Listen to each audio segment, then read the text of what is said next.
Raised bed gardening is one of the most fun and versatile ways to garden. Raised beds provide better soil drainage and stronger plant root establishment.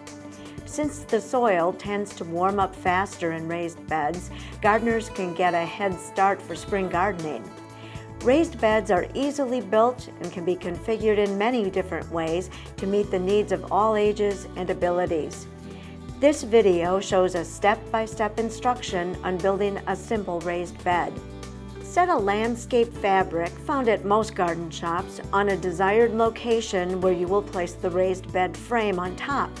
The fabric will help in preventing tree roots or perennial weed roots from sneaking underneath the bed. To build a 4-foot by 4-foot raised bed, we are using 2 by 10-foot boards of untreated lumber. Using standard 3-inch wood screws or corner brackets, we join all 4 edges of the bed. We suggest using 4 screws per corner. The other option is to use 4 corner brackets, 2-inch width, to hold the frame edges together.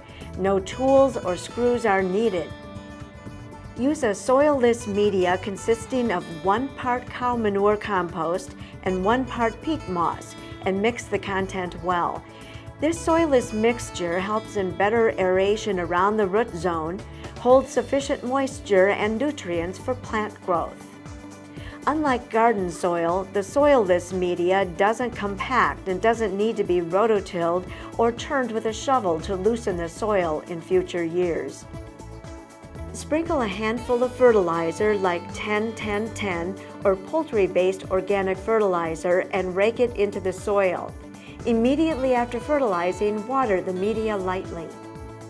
A week after fertilizing the media, you can start planting your vegetable crops. Cool season crops like broccoli and cabbage are best to be planted in early to mid-May, and warm season crops like tomatoes and peppers in late May to early June. For more information on gardening techniques, refer to our UW-Madison Extension publication online.